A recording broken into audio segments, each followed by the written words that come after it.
فکر میکنید یلدا فقط بهونه دوره همی برای خوردن انار و هندونه است؟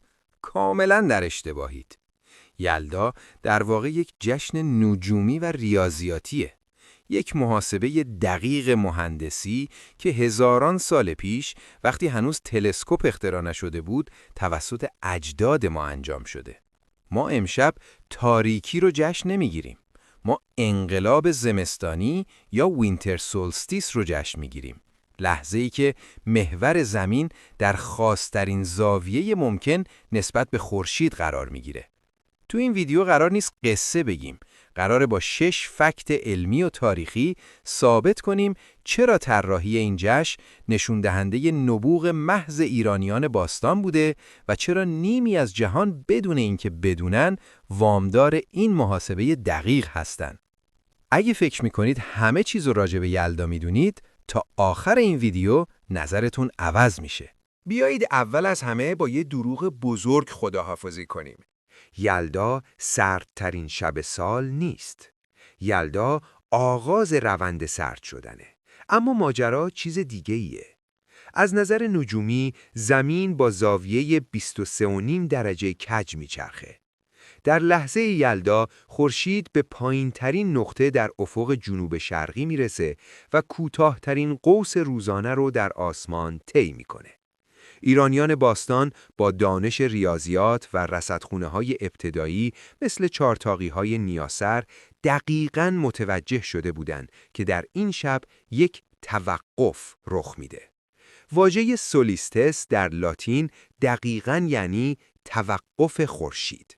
اونا فهمیده بودن که از فردای این شب خورشید روزی چند ثانیه بیشتر در آسمان میمونه. یعنی چی؟ یعنی یلدا جشن بازگشت نوره، نه جشن تاریکی. در واقع ما داریم برای یه پدیده فیزیکی به نام تغییر زاویه تابش جشن میگیریم که حیات کشاورزی رو تضمین میکرد. اما چرا به این شب میگیم شب چله؟ اینجاست که پای بیولوژی و هواشناسی وسط میاد. نیاکان ما زمستان رو به 2 بخش تقسیم کرده بودن. 1. چله بزرگ، 40 روز اول زمستان، از اول دی تا 10 بهمن.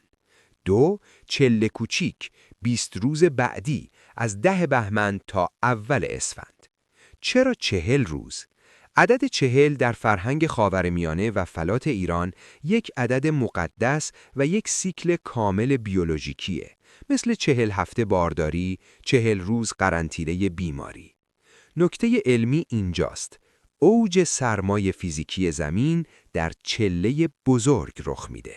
یعنی با اینکه روزها بلندتر میشه، اما زمین گرمایی که در تابستون ذخیره کرده بود رو کامل از دست داده. پدیده تأخیر فصلی یا سیزنال لگ. ایرانی ها می دونستن اگر این 40 روز اول رو با تغذیه درست و مراقبت رد کنن، زنده میمونن. جشن چله در واقع شروع یک قرنطینه هوشمندانه 40 روزه برای بقا بوده. شاید تعجب کنید اگر بگم کلمه یلدا اصلاً فارسی نیست. این کلمه ریشه سوریانی، زبان رایج مسیحیان اولیه در شام و بین النهرین داره و به معنای تولد یا میلاده. اما تولد چه کسی؟ در باورهای میترائیسم یا آیین مهرپرستی پیش از زرتشت معتقد بودند که در پایان این شب میترا یا ایزد مهر متولد میشه. وقتی مسیحیان سوریانی وارد قلمرو ساسانیان شدند، دیدن ایرانی‌ها جشنی دارند که دقیقاً با مفهوم تولد یا برث همخونی داره. این واژه آروم آروم وارد زبان پارسی شد. پس اسم اصیل ایرانی این جشن شب چله یا شب زایش خورشیده و یلدا واژه وارداتیه که موندگار شده. درست مثل کلمه تولد که عربیه اما ما استفاده می‌کنیم. حالا برسیم به خوراکی ها. فکر می‌کنید انتخاب هندونه و انار سلیقه‌ای بوده؟ ابداً. این یه انتخاب مبتنی بر جادوی مجاورت یا سیمپفتیک ماجیک و نیاز بدن بوده. 1. رنگ سرخ. در روانشناسی باستان رنگ سرخ نماد خورشید و گرماست. خوردن میوه سرخ نمادیناً یعنی وارد کردن انرژی خورشید به بدن برای مبارزه با رنگ پریدگی و بیماری‌های زمستون. 2. ویتامین C و آنتی اکسیدان. انار بمب آنتی اکسیدانه. درست در زمانی که سیستم ایمنی بدن به خاطر سرما ضعیف میشه، نیاکان ما با خوردن انار سیستم دفاعی بدن رو تقویت میکردن. 3. هندونه. هندونه میوه تابستونیه.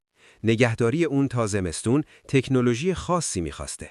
خوردن اون نماد این بود که ما بر زمستون غلبه کردیم و هنوز گرمای تابستون رو داریم. این سفره در واقع یه نسخه پزشکی سنتی برای پیشگیری از افسردگی فصلی و سرماخوردگی بوده. این بخش جذابترین قسمت ماجراست.